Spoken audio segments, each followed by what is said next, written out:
উপদেষ্টাদের মধ্যে মিনিমাম 4 জন আছে যারা বিএনপির প্রার্থী, এই বিএনপির মনোনীত। এবং এর মধ্যে এমন একজন উপদেষ্টা আছে তিনি সুটকেস গুছিয়ে বসে আছেন কোন সময় ডক্টর ইউনূস ক্ষমতা ছাড়বেন এবং তিনি প্রধান উপদেষ্টা হবেন।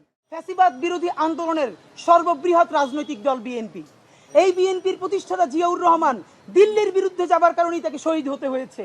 এই বিএনপির প্রাণভ্রমরা বেগম খালেদা জিয়া মনমোহন সিং এর সাথে বিএনপির ডাকা হরতালের মধ্যে মনমোহন সিংকে যখন ঢাকা এসেছিল নেগোশিয়েট করার জন্য, বেগম জিয়াকে বললো আপনি সোনারগাঁয়ে আসেন, তিনি বলেছেন আমি হরতাল ডেকেছি, হরতালের মধ্যে আমি গাড়ি বের করতে পারবো না।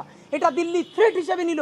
বিএনপির বন্ধুরা আপনাদের মনে নাই, মনে করিয়ে দেই, বেগম জিয়া হরতাল ডেকেছেন, সেই সময় মনমোহন সিং এসেছে এবং বেগম খালেদা জিয়া বলেছেন হরতালের মধ্যে আমি গাড়ি বের করবো না, এবং না করার কারণে এই যে তাদের ক্ষোভ, তার চূড়ান্ত ক্ষোভ হিসেবে বেগম জিয়াকে শুধু জেল খাটতে হয় নাই, তার হাতটা পর্যন্ত বাঁকা হয়ে গেছে।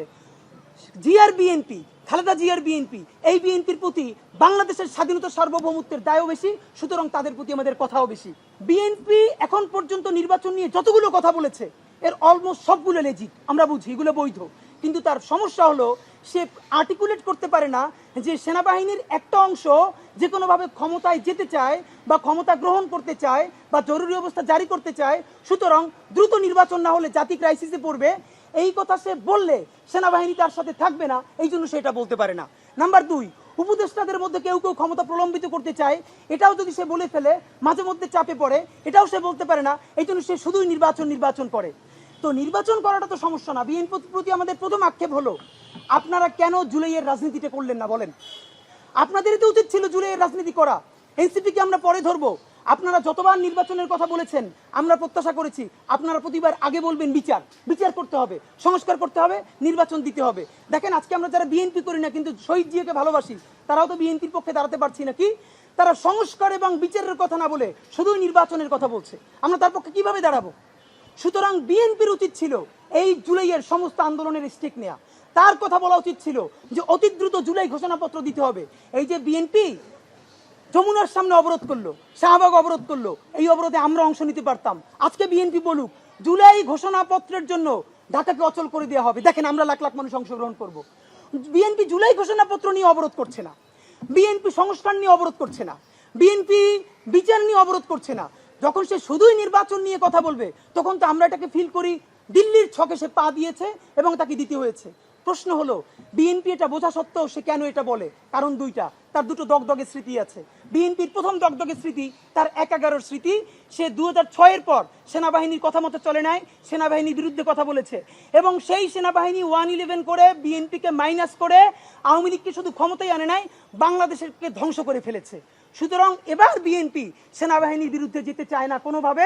সব জানে সেনাবাহিনী কি করবে, কিন্তু সে যেতে চায় না কারণ তার দগদগে স্মৃতি আছে ১/১১। নাম্বার 2, আজকে যদি বিএনপি বলে যে না আমরা জনগণের পক্ষে থাকবো, সেনাবাহিনীর পক্ষে যাব না, তাহলে এনসিপি যদি কালকে গিয়ে সেনাবাহিনীর ফাঁদে পা দেয়? এখন যে কোনো ব্র্যান্ডের পুরাতন এসি বদলে নতুন ওয়ালটন এসিতে উপভোগ করুন 25% ছাড়। যদি পরশু জামাতে ইসলামী গিয়ে পা দেয় তো কেউ না কেউ সেনাবাহিনীর সুবিধাটা তো নেবে, তাহলে বিএনপি কেন এই চান্স মিস করবে, সেই ঝুঁকিটা নিবে? এইটা বিএনপির পক্ষে আমরা বলছি। কিন্তু মূল সমস্যা হলো বিএনপি আর একটা কথা বলছে, ছাত্রদের পদত্যাগ করানো। আপনারা জানেন এই যে ছাত্র উপদেষ্টা 2 জন, এদের ব্যাপারে আপনাদের সামনে আমরা অসংখ্যবার সমালোচনা করেছি না, তাদেরকে পদত্যাগ করতে বলেছি না? জুলাইয়ের ছাত্র মানেই শুধু এনসিপির 2 জন ছাত্র না, ছাত্র মানে ছাত্র দলও, জুলাইয়ের ছাত্র মানে ছাত্র শিবিরও, জুলাইয়ের ছাত্র মানে বাংলাদেশের আপামর ছাত্র জনতা। এনসিপি এটাকে কুক্ষিগত করেছে। কিন্তু একটা কথা আপনাদেরকে বলি, বিএনপি যে বলছে এই 2 জন এনসিপির প্রতিনিধি, আমরা জানি মাহফুজ আলম এবং আসিফ মাহমুদ, এই 2 জনের কিন্তু অফিসিয়ালি এনসিপির এখনো কোনো কানেকশন নাই। তাহলে তো আমরাও বলতে হয় এই উপদেষ্টাদের মধ্যে মিনিমাম 4 জন আছে যারা বিএনপির প্রার্থী, এই বিএনপির মনোনীত। এবং এর মধ্যে এমন একজন উপদেষ্টা আছে তিনি সুটকেস গুছিয়ে বসে আছেন কোন সময় ডক্টর ইউনূস ক্ষমতা ছাড়বেন এবং তিনি প্রধান উপদেষ্টা হবেন। এবং বিএনপি যেদিন ক্যাবিনেট যাবে, সরকার গঠন করবে, সেইখানে তিনি আবার গুরুত্বপূর্ণ একটা মন্ত্রী হবেন, এরকম লোকও তো আছে। তা আপনারা যদি তাদেরকে এনসিপির মন্ত্রী বলেন তাহলে বিএনপির মন্ত্রীও তো আছে 5 জন, তাদেরকে পদত্যাগ করাবে কে আমাকে বলেন? নাম্বার 2, এই যে ছাত্র উপদেষ্টাদেরকে পদত্যাগ করাতে চান, ছাত্র উপদেষ্টারা পদত্যাগ করলে এই সরকারের আর 1 সেকেন্ডও কোনো বৈধতা নাই। এই সরকারের একমাত্র বৈধতা তাদের সাথে ছাত্ররা আছে। যদিও এই ছাত্ররা সকল ছাত্র না, প্রাইভেট বিশ্ববিদ্যালয় নাই, নারী নাই, অপরাপর দল নাই, এরপরও তারা যেহেতু ছাত্র নাম নিয়ে গেছে, আমাদের প্রস্তাবনা হলো সেখানে ছাত্রদের শরিকানা বাড়ান। প্রয়োজনে ছাত্র দল থেকে একজন নেন, ছাত্র শিবির থেকে একজন নেন, প্রাইভেট বিশ্ববিদ্যালয় থেকে একজন নেন, নারী ছাত্রীদের মধ্য থেকে একজন নেন।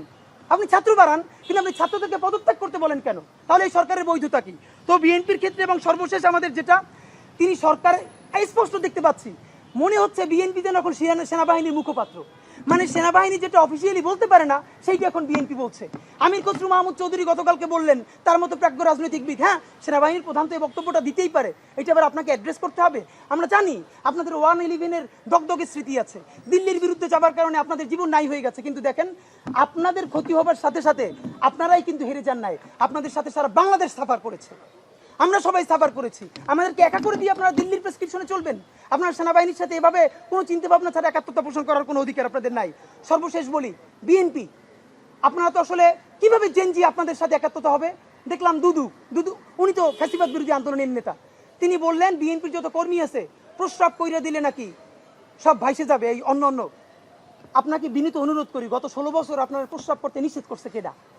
মানে গত 16 বছর আপনি প্রস্রাব করেন নাই কেন? আল্লাহর রাস্তায় বলেন। মানে আবারও বিএনপিকে বলে, জামাত ইসলামী বলে মুরব্বীদের মুখে টেপ মারেন, পিছনে বসাই রাখেন।